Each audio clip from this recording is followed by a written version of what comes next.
வணக்கம் வியூவர்ஸ், இது என்னோட செகண்ட் வீடியோ. இன்றைக்கி நான் என்ன சொல்ல வர போகிறேன்னா டிஃப்ரென்சியேஷன் அண்ட் இன்டகிரேஷன், அதுவும் ப்ராக்டிக்கலாக. நீங்கள் ஹை ஸ்கூல், அதாவது +1 +2லேருந்து இந்த டிஃப்ரென்ஷியல் கால்குலஸ், இன்டகிரல் கால்குலஸ்லாம் படிக்கிறீங்க. இதில் நிறைய ஃபார்முலாஸ் கூட இருக்குது. ஃபார் எக்ஸாம்பிள், நீங்கள் வந்து டிஃப்ரென்ஷியல் கால்குலஸில் எடுத்து பார்த்தீங்கன்னா differentiation of a constant is equal to 0. அதே மாதிரி differentiation of X with respect to X வந்து இட் இஸ் அ கான்ஸ்டன்ட். அதே மாதிரி differentiation of X square is equal to with respect to x is equal to 2x லாம் படிக்கிறீங்க. Integral கால்குலஸில் வந்து integration of a constant dot dx is equal to x ன்னு படிக்கிறீங்க. அதே மாதிரி integration of x dot dx is equal to x square by 2. இது வந்து ரியல் லைஃப் ப்ராக்டிக்கலாக வந்து எப்படி வந்து இதை கோரிலேட் பண்ணலாம், எப்படி வந்து இதை புரிஞ்சுக்கலாம், எப்படி விஷுவலைஸ் பண்ணலான்றதான் இந்த வீடியோவில் நான் சொல்லுவேன். நான் உங்களுக்கு வந்து ஒரு ஸ்டோரி மூலமாக, ஒரு கதை மாதிரி உங்களுக்கு நான் அதை கொண்டு போய் கடைசியில் உங்களுக்கு வந்து இது வந்து டிஃப்ரென்சியேஷனாக என்ன, இன்டகிரேஷனாக என்னன்றது வந்து உங்களுக்கு கிளியராக புரியும். உங்களுக்கு நான் சொல்கிற மாதிரி இது கடைசி வரைக்கும் பார்த்தீங்கன்னா தூக்கத்தில் கூப்பிட்டா கூட நீங்கள் கரெக்டாக சொல்லுவீங்க டிஃப்ரென்சியேஷனாக என்ன, இன்டகிரேஷனாக என்னன்ட்டு. Okay viewers, welcome to Martiset. என்னோட பேர் மார்டின் ஸ்ரீரங்கன். நான் ஐஐடி டெல்லியில் வந்து ரிசர்ச் ஸ்காலராக ஒர்க் பண்ணுறேன். இன்றைக்கி நம்ம பார்க்க போகிறது differentiation and integration in a practical way. இந்த வீடியோ டெஸ்கிரிப்ஷனில் சொல்லியிருக்கிற மாதிரி நான் சிம்பிள் எக்ஸ்பெரிமெண்ட்ஸ் அண்ட் ப்ராக்டிக்கலாக நீங்கள் பார்க்குற விஷயங்களை வச்சு தான் நான் இதை எக்ஸ்பிளைன் பண்ணுவேன். ஸோ இந்த ஒரு 24 hours டைம் லேப்ஸ் வீடியோவை பாருங்கள்.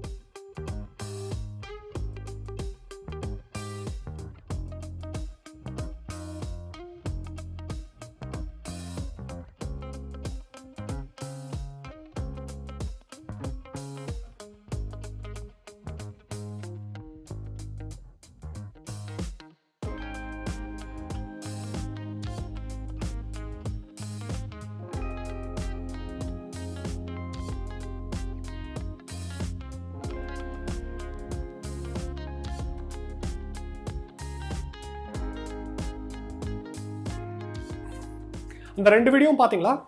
அந்த 2 வீடியோ சைட்லேயும் ஒரு கிராஃப் இருந்தது. இப்போ உங்களுக்கு கெஸ் பண்ண முடியும் அந்த கிராஃப் என்ன சொல்ல வருதுன்ட்டு. இருந்தாலும் நான் சொல்கிறேன். ஸோ நான் என்ன பண்ணியிருக்கேன்னா, எக்ஸ் ஆக்சஸில் வந்து டைம் எடுத்திருக்கேன். இது வந்து 24 hours டைம் எடுத்திருக்கேன். பாசிட்டிவ் ஒய் ஆக்சஸில் பார்த்தீங்கன்னா அந்த சன்னோட வந்து பிரைட்னஸ் தான் வந்து பாசிட்டிவ் ஒய் ஆக்சஸாக எடுத்திருக்கேன். So absence of brightness is nothing but darkness. So அந்த டார்க்னஸை வந்து நெகட்டிவ் ஒய் ஆக்சஸாக எடுத்திருக்கேன். ஸோ நீங்கள் பார்த்தீங்கன்னா காலையில் இந்த ஷார்ட் வந்து நம்ம காலையில் வச்சு ஸ்டார்ட் பண்ணுறதா இருந்தால், நீங்கள் காலையில் 6 மணிக்கு it is just getting brighter, அந்த பிரைட்டர் ஆகிட்டே இருக்குது. நூன் 12 மணிக்கு வந்து மேக்ஸிமம் பிரைட். அதுக்கப்புறம் ஈவினிங் 6 மணிக்கு வந்து இருட்டாயிடுது. அதுக்கப்புறம் நீங்கள் நைட்டு 12 மணிக்கு பார்த்தீங்கன்னா மேக்ஸிமம் இருட்டு. அதுக்கப்புறம் திருப்பியும் காலையில் 6 மணிக்கு வந்து பிரைட்டாக ஆரம்பிச்சிருது. ஸோ இந்த ஒரு சன்னோட பிரைட்னஸ் ஸ்கேலை வந்து நீங்கள் வந்து டைம் ஆக்சிஸில் எடுத்திங்கன்னா இட்ஸ் அ சைனசாய்டல் ஃபங்க்ஷன். நான் செகண்ட் வீடியோவில் வண்டி ஓட்டும் போது வண்டியோட வெலாசிட்டி என்னன்றதை இந்த கிராஃப் சொல்லுது. நீங்கள் பார்த்தீங்கன்னா ஒரு டைம் வரைக்கும் நான் ஸ்டார்ட்டே பண்ணல, அது அங்கேயே நிற்குது. அப்புறம் T1லேருந்து T2 வரைக்கும் நான் ஆக்சலரேட் பண்ணுறேன். அப்போ வந்து வெலாசிட்டி இன்க்ரீஸ் ஆகுது. அதுக்கப்புறம் ஒரு டைமில் வந்து அதே வெலாசிட்டியில் வச்சு நான் ஓட்டிகிட்ருக்கேன். ஸோ இங்கே நீங்கள் பார்த்தீங்கன்னா 2 ஃபங்க்ஷன் இருக்குது. கான்ஸ்டன்ட் ஃபங்க்ஷன், இது ஒரு கான்ஸ்டன்ட் தான், பட் வித் சம் வேல்யூ. அப்புறம் ஒரு ரேம்ப் ஃபங்க்ஷன். ஸோ நீங்கள் பார்த்த 2 வீடியோவும் இப்போ ஒரு கிராஃபை ரெப்ரசன்ட் பண்ணியிருக்கீங்க. இப்போ கொஸ்டின் என்னன்னா, இதுக்கு டிஃப்ரென்சியேஷன் இருக்கா, இதுக்கு இன்டகிரேஷன் இருக்கா, அதே மாதிரி இதுக்கும் டிஃப்ரென்சியேஷன் இருக்கா, இன்டகிரேஷன் இருக்கான்றதான் கொஸ்டின். இப்போ இதுலேருந்து நீங்கள் பார்க்குற சில விஷயத்த வந்து எப்படி வந்து கிராஃபை ரெப்ரசன்ட் பண்ணலான்றது வந்து நீங்கள் பார்த்தீங்கல்ல. அப்படி ரெப்ரசன்ட் பண்ணதுலேருந்து நம்மளுக்கு வந்து ஒரு சைனசாய்ட் ஃபங்க்ஷனாக கிடச்சிருக்கு. அப்புறம் இங்கே பார்த்தீங்கன்னா ஒரு கான்ஸ்டன்ட் ஃபங்க்ஷன், ஒரு ரேம்ப் ஃபங்க்ஷன். ஸோ இதுதான் வந்து நீங்கள் இன்டகிரேஷன் டிஃப்ரென்சியேஷனில் வந்து ஃபார்முலா மாதிரி பார்க்குறீங்க. சைனோட டிஃப்ரென்சியேஷன் வந்து காஸ், அதே மாதிரி வந்து எக்ஸோட டிஃப்ரென்சியேஷன் வந்து கான்ஸ்டன்ட். இன்டகிரேஷனும் டிஃப்ரென்சியேஷனும் பார்த்தீங்கன்னா it's an inverse operators. Just like நமக்கு வந்து ஒரு அடிஷன் சப்ராக்ஷன் வந்து ஒரு இன்வர்ஸ் ஆப்ரேட்டர் மாதிரி, அதே மாதிரி மல்டிப்ளிகேஷன் டிவிஷன் ஒரு இன்வர்ஸ் ஆப்ரேட்டர்ன்ற மாதிரி டிஃப்ரென்சியேஷனும் இன்டகிரேஷனும் they are inverse operators. So ஒரு ஃபங்க்ஷன் எடுத்திங்கன்னா அதை டிஃப்ரென்ஷியேட் பண்ணிட்டு திருப்பியும் இன்டகிரேட் பண்ணிங்கன்னா you will get the same function. இப்போ நான் சொன்ன பார்த்தீங்களா உங்ககிட்ட, டிஃப்ரென்சியேஷனும் இன்டகிரேஷன் வந்து ஒரு இன்வர்ஸ் ஆப்ரேட்டர். ஸோ இந்த ரெண்டுத்தில் நான் ஏதாச்சும் ஒன்று உங்களுக்கு வந்து எக்ஸ்பிளைன் பண்ணனா இன்னொன்று வந்து ஈஸியாக புரியும். ஸோ நான் இங்கே என்ன செய்ய போகிறேன்னா, நான் இன்டகிரேஷன் என்னன்றது வந்து உங்களுக்கு கிளியராக உங்களுக்கு புரிகிற மாதிரி ஒரு ஸ்டோரி வழியாக நான் சொல்ல போகிறேன். ஸோ உங்களுக்கு அந்த இன்டகிரேஷன் என்னன்னு புரிஞ்சிச்சுன்னா ஈஸியாக வந்து டிஃப்ரென்சியேஷன் என்னன்னு உங்களுக்கு வந்து திங்க் பண்ண முடியும். ஸோ நம்ம இப்போ வந்து இன்டகிரேஷன் என்னன்னு ஒரு கதை மாதிரி பார்ப்போம். கதை என்னன்னா, நான் ஆலப்பியில் ஒர்க் பண்ணுறேன். என்னோட வீடு எங்கே இருக்குன்னா கொச்சியில் இருக்குது. ஆலப்பிலேருந்து இப்போ எனக்கு வந்து ஒர்க் பண்ணுற இடத்துலேருந்து எனக்கு வீட்டுக்கு போகணும். டிஸ்டன்ஸ் பார்த்தீங்கன்னா 60 கிலோமீட்டர்ஸ், டைரக்ஷன் வந்து நார்த்து. நான் வந்து பைக்கில் ட்ராவல் பண்ண போகிறேன். அப்போ வந்து பைக்கில் வந்து 60 km/h ஸ்பீடில் தான் நான் போக போகிறேன். நான் வந்து இதை விட ஃபாஸ்ட்டாகவோ நான் இதை விட ஸ்லோவாகவோ நான் போக போகிறதில்ல. நான் கண்டினியூஸாக வந்து 60 km/h ஸ்பீட்லேயே தான் நான் போயிட்டே இருக்க போகிறேன். அப்புறம் நான் என்ன பண்ண போகிறேன்னா, நான் என்னோட ஒரு ஃப்ரெண்டை கூட கூட்டிகிட்டு போகிறேன் பைக்கில். இப்போ நம்ம வந்து இந்த பைக்கில் போகிறோம் பார்த்தீங்களா, அதை வந்து ஒரு கிராஃபாக நான் வரைச்சி காமிக்கிறேன். ஸோ இதுதான் வந்து நான் பைக்கில் ட்ராவல் பண்ணுறதோட கிராஃபு. அதாவது நான் வந்து காலையில் 9 மணிக்கு ஸ்டார்ட் பண்ணுறேன்னு வச்சுக்கோங்க. நான் 60 km/h ஸ்பீட்லேயே போய்கிட்டு இருக்கேன். நான் வந்து நடுவில் நிறுத்தவும் இல்லை, ஸ்பீடு கூட்டவும் இல்லை. அப்படின்னா 1 hourல வந்து ஐ வில் ரீச் கொச்சி. அதாவது 60 minutesல I will reach my home town Kochi. இதுதான் வந்து நான் ஒரு கிராஃபாக வரைச்சிருக்கேன். இப்போ நான் உங்ககிட்ட சொன்னேன் பார்த்தீங்களா, நான் வந்து என் ஃப்ரெண்டை கூட்டிகிட்டு வரேன். நான் ஃப்ரெண்டை ஏன் கூட்டிகிட்டு வரேன்னா, ஈச் அண்ட் எவ்ரி 20 minutes வந்து நம்ம ஆலப்பிலேருந்து எவ்வளோ தூரம் வந்திருக்கோன்றது வந்து அவன் எனக்கு வந்து சொல்லுவான். அவங்ககிட்ட ஜிபிஎஸ் ஆப் இருக்குது. அந்த ஆப்லேருந்து நம்ம ஆலப்பிலேருந்து எவ்வளோ தூரம் வந்திருக்கோன்றது வந்து ஈச் அண்ட் எவ்ரி 20 minutes வந்து அவன் என்கிட்ட சொல்லிட்டு இருப்பான். ஸோ நம்ம இப்போ வந்து அந்த டிஸ்டன்ஸ் ட்ராவல் ஃப்ரம் ஆலப்பின்றதை வந்து நம்ம ஒரு கிராஃபாக பார்ப்போம். ஸோ நம்ம 9 o'clock பார்த்தோம்னா நம்ம அப்போ தான் ஸ்டார்ட் பண்ணியிருக்கோம். ஸோ டிஸ்டன்ஸ் ட்ராவல் வந்து 0 kilometers. 9:20 minutesக்கு அப்புறம் பார்த்தோம்னா எவ்வளோ கிலோமீட்டர்ஸ் வந்து தாண்டி இருப்போம் ஆலப்பிலேருந்து? 20 kilometers. ஏன்னா வந்து நம்ம ஸ்பீடு வந்து 60 km/h. So each and every minute 1 kilometers. So 20 minutes 20 kilometers. இப்போ 9:40க்கு எவ்வளோ? 40 kilometers. 10 o'clock எவ்வளோ? 60 kilometers. அதாவது 60 minutes ஆயிடுச்சு, 60 kilometers வந்து தாண்டியிருப்போம். இதை நம்ம பிளாட் பண்ணுவோம். இப்போ நீங்கள் பார்த்தீங்கன்னா 9 மணிக்கு பார்க்கும்போது 0 kilometers. 9 மணிக்கு அப்புறம் 9:20க்கு தான் நம்ம பார்க்குறோம். அப்போ அது வரைக்கும் வந்து அது 0லேயே தான் இருக்கும். 9:20க்கு பார்க்கும்போது நம்ம 20 kilometers தாண்டிட்டோம் இல்லையா? அப்புறம் 9:20க்கு அப்புறம் 9:40க்கு தான் பார்க்குறோம். ஸோ அது வரைக்கும் இது வந்து இங்கே தான் இருக்கும். 9:40க்கு பார்க்கும்போது எவ்வளோ கிலோமீட்டர்ஸ் தாண்டி இருக்கும்? 40 kilometers தாண்டி இருக்கும். அதே மாதிரி 9:40க்கு அப்புறம் நம்ம பார்க்க போகிறதா 10 o'clock. அப்போ அந்த 9:40லேருந்து 10 வரைக்கும் 40 தான் இருக்கும். 9:40லேருந்து 10 o'clock வரைக்கும் நம்ம வந்து ஒன்றும் ரெக்கார்ட் பண்ணல. ஸோ அதனால் ப்ரீவியஸ் வேல்யூ அந்த ஒரு 40லே நிற்கும். 10 o'clock திருப்பி அவன் என்னை பார்த்துட்டு சொல்லுவான், டேய் நம்ம 60 kilometers தாண்டி இருக்கோண்டான்ட்டு. அப்போ 60 kilometersல வந்து இருக்கும். நான் இப்போ என் ஃப்ரெண்டுக்கிட்ட வந்து ஈச் அண்ட் எவ்ரி 20 minutes பார்த்து சொல்ல சொன்னேன் பார்த்தீங்களா, அந்த 20 minutesன்றது என்ன நினைக்கிறீங்க? அதுதான் டிடி. ஓகே, ஸோ இங்கே டிடி என்ன? DT is 20 minutes.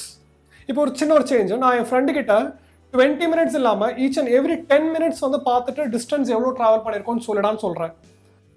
அப்போ ஈச் அண்ட் எவ்ரி 10 minutes நம்ம ஆலப்பிலேருந்து எவ்வளோ தூரம் ட்ராவல் பண்ணியிருக்கோன்றது பிளாட் பண்ணால் எப்படி இருக்கும்? இப்போ 10 minutes ஆனப்போ என்ன ஆச்சு? இது கொஞ்சம் கூட ஸ்மூத் ஆச்சுல இந்த கர்வு. இப்போ நான் என்ன பண்ண போகிறேன்னா DT is equal to 1 minute ஆக்க போகிறேன். அதாவது நான் என் ஃப்ரெண்டுக்கிட்ட ஈச் அண்ட் எவ்ரி மினிட் வந்து நம்ம எவ்வளோ தூரம் ட்ராவல் பண்ணியிருக்கோம், ஆலப்பிலேருந்து எவ்வளோ தூரம் ட்ராவல் பண்ணியிருக்கோன்றது வந்து பார்த்துட்டு சொல்லுன்றது நான் அவங்ககிட்ட சொல்லியிருக்கேன். இப்போ டிடி 1 minute ஆக்கினப்ப கர்வ் என்னாச்சு? இது ரொம்ப ஸ்மூத் ஆகிடுச்சு பார்த்தீங்களா? இப்போ நான் டிடி வந்து ஈச் அண்ட் எவ்ரி 1 second வச்சா இன்னும் ஸ்மூத் ஆகும். டிடி வந்து 0.1 second or 0.01 second, then it will be very smooth. இப்போ நான் கொச்சி ரீச் ஆகிட்டேன். இப்போ நான் வீட்டிலேருந்து எங்கேயுமே வெளியே போகலன்னு வச்சுக்கோங்க, வீட்லேயே இருக்கேன், லைஃப் லாங் வரைக்கும் நான் வீட்லேயே இருக்கேன், எங்கேயுமே வெளியே போகலன்னா இந்த டிஸ்டன்ஸ் ஃப்ரம் ஆலப்பின்றது வந்து 60 kilometersஆகவே தான் இருக்கும்.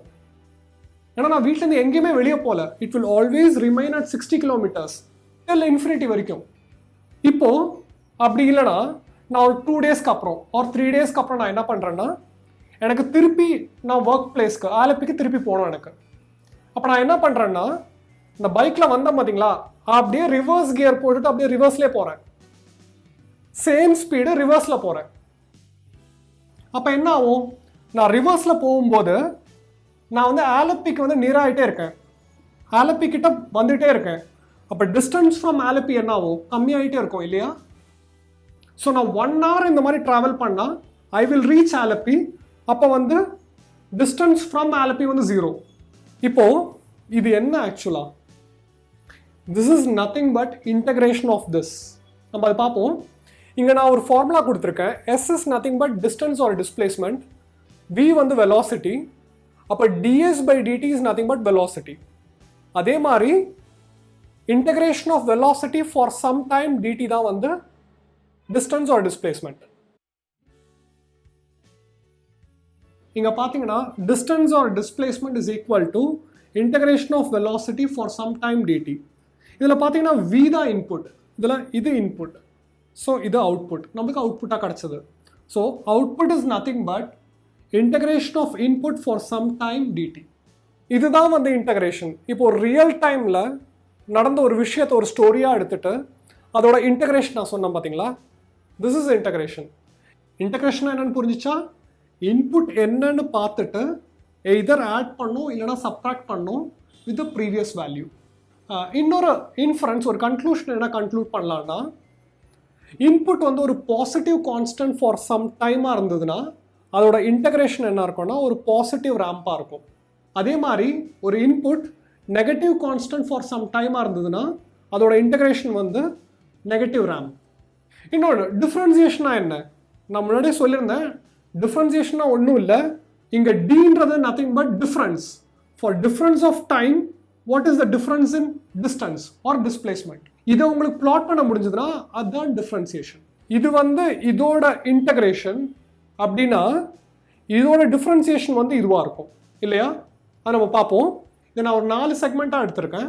நீங்கள் செக்மெண்ட் 1 பார்த்தீங்கன்னா ஃபார் dt எஸ் சேஞ்ச் ஆகுதா? இல்லை, 0. அதனால தான் இங்கே 0வாக இருக்குது. நீங்கள் செக்மெண்ட் 2 பார்த்தீங்கன்னா for each and every dt S change ஆகுதா? ஆமாம், அது வந்து ஒரு பாசிட்டிவ் சேஞ்ச் ஆகிட்டே இருக்குது. அதனால தான் ஒரு positive value. In segment 3 for dt for change in time S change ஆகுதா? இல்லை, எஸ்ஸுக்கு வந்து ஒரு வேல்யூ இருக்குது, ஆனால் எஸ் வேல்யூ வந்து சேஞ்ச் ஆகலை. For change in time there is no change in distance. So அதனால தான் அது ஒரு 0வாக இருக்குது. அதே மாதிரி at segment 4 change in S with respect to change in time வந்து நெகட்டிவ், அதனால தான் இங்கே நெகட்டிவாக இருக்குது. இப்போ உங்களுக்கு புரிஞ்சிச்சா வந்து integration and differentiation in real life என்னன்ட்டு? நம்ம முன்னாடி பார்த்தோட சம்மரி இங்கே எழுதியிருக்கேன். இன்புட் வந்து பாசிட்டிவ் கான்ஸ்டன்ட் கொஞ்சம் நேரத்துக்கு dt இருந்ததுன்னா அதோட இன்டகிரேஷன் என்னன்னா ஒரு பாசிட்டிவ் ரேம்பாக இருக்கும். அதே மாதிரி இன்புட் ஒரு நெகட்டிவ் கான்ஸ்டன்ட் வேல்யூவாக இருந்ததுன்னா அதோட இன்டகிரேஷன் வந்து ஒரு நெகட்டிவ் ரேம்பாக இருக்கும். ஸோ நீங்கள் ஃபார்முலாவில் படிச்சிருப்பீங்க, காஸ் ஃபங்க்ஷனோட இன்டகிரேஷன் என்ன? Sign function. அது எப்படின்னு பார்ப்போமா? நீங்கள் ஃபர்ஸ்ட் எக்ஸ்பெரிமெண்ட் பார்த்துருப்பீங்க. அது வந்து சன்னோட பிரைட்னஸை வந்து நான் ஒரு 24 hours டைம் லேப்ஸாக காமிச்சிருந்தேன். அது பார்த்தீங்கன்னா அது வந்து நான் 6 மணிக்கு ஸ்டார்ட் பண்ணேன். இங்கே வந்து நான் 12 மணிக்கு, நூன் 12 மணிக்கு வந்து ஸ்டார்ட் பண்ணுற மாதிரி வரைச்சிருக்கேன். அதே பிரைட்னஸ் ஆஃப் சன். நூன் 12 மணிக்கு மேக்ஸிமமாக இருக்கும் பிரைட்னஸ், அப்புறம் ஈவினிங் 6 மணிக்கு அப்புறம் டார்க்காகும், அப்புறம் திருப்பியும் 6 மணிக்கு காலையில் மேலே பிரைட்டாக இருக்கும். இப்போ இதுக்கு வந்து இன்டகிரேஷன் வந்து நம்ம பார்ப்போம். ஜஸ்ட் இந்த 2 ரிசல்ட்ஸ் வச்சு நம்ம பார்ப்போம். ஓகே, இப்போ செக்மெண்ட் 1ல பார்த்தீங்கன்னா இது ஒரு பாசிட்டிவ் வேல்யூவாக இருக்குது. அப்போ வந்து இதை நான் வந்து ஒரு பாசிட்டிவ் கான்ஸ்டண்ட்டாக அப்ராக்சிமேட் பண்ணிவிட்டு அதோட இன்டகிரேஷன் என்ன இருக்கும்? ஒரு பாசிட்டிவ் ரேம்ப். நீங்கள் செக்மெண்ட் 2ல பார்த்தீங்கன்னா இது ஒரு நெகட்டிவ் வேல்யூ இல்லையா? இது ஒரு நெகட்டிவ் வேல்யூ. நெகட்டிவ் வேல்யூ வந்து இங்கே நான் அப்ராக்சிமேட் பண்ணலாம். அதோட இன்டகிரேஷன் என்னென்னா ஒரு நெகட்டிவ் ரேம்ப். நான் ஒரு நெகட்டிவ் ரேம்ப் வரைக்கிறேன். அதே மாதிரி செக்மெண்ட் 3 பார்த்தீங்கன்னா அது ஒரு நெகட்டிவ் வேல்யூ இல்லையா? அப்போ நெகட்டிவ் வேல்யூக்கு என்ன ஆகுது? அது ஒரு நெகட்டிவ் ரேம்ப். செக்மெண்ட் 4 பார்த்தீங்கன்னா இது ஒரு பாசிட்டிவ் வேல்யூ. பாசிட்டிவ் வேல்யூவோட இன்டகிரேஷன் நீங்கள் பார்த்தீங்கன்னா அது ஒரு பாசிட்டிவ் ரேம்ப். ஸோ அந்த வேல்யூலேருந்து ஒரு பாசிட்டிவ் ரேம்ப். ஸோ இப்போ பார்த்தீங்களா ஒரு கொசைன் ஃபங்க்ஷன் அதோட இன்டகிரேஷன் வந்து சைன் ஃபங்க்ஷன் எப்படி ஆச்சுன்னு பார்த்தீங்களா? வித் ஜஸ்ட் இந்த 2 ரிசல்ட்டை வச்சு நம்மளுக்கு வந்து எக்ஸ்ட்ராபுலேட் பண்ண முடியும். இன்னொரு விஷயம், இந்த ரிசல்ட்ஸை வந்து நான் என்னோட ஃபர்ஸ்ட் வீடியோவில் வந்து இதை நான் யூஸ் பண்ணியிருப்பேன். இந்த அப்ளிகேஷனை வந்து வாட் இஸ் F = ma ஒரு ஃபர்ஸ்ட் வீடியோவில் வந்து நான் சொல்லியிருப்பேன்.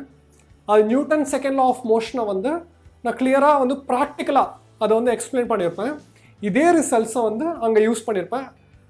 ஐ ஸ்ட்ராங்லி ரெக்கமெண்ட் நீங்கள் இது 2ம் பார்த்தீங்கன்னா உங்களுக்கு வந்து டிஃப்ரென்சியேஷன், இன்டகிரேஷன் கிளியராக புரியும். ப்ளஸ் இது வந்து நியூட்டன் செகண்ட் லா ஆஃப் மோஷனில் வந்து எப்படி இது வந்து யூஸ் பண்ணியிருக்கேன்றது வந்து உங்களுக்கு இன்னும் கிளியராக புரியும். ஓகே ஃப்ரெண்ட்ஸ், இப்போ நீங்கள் வந்து இன்டகிரேஷனும் டிஃப்ரென்சியேஷனும் ஒரு ரியல் டைம் வச்சுட்டு ஒரு ஸ்டோரி மூலமாக நான் வந்து உங்களுக்கு சொல்லி கொடுத்துருக்கேன். இப்போ உங்களுக்கு வந்து இது விஷுவலைஸ் பண்ண முடியும். அதாவது ஒரு இன்டகிரேஷன் என்ன, டிஃப்ரென்சியேஷன் என்னன்றது வந்து ஓகே, இதெல்லாம் உங்களுக்கு புரிஞ்சிருக்கும்னு நினைக்கிறேன். Thank you viewers. இன்னும் அடுத்த வீடியோ வரைக்கும் நம்ம வெயிட் பண்ணுவோம். பாய்.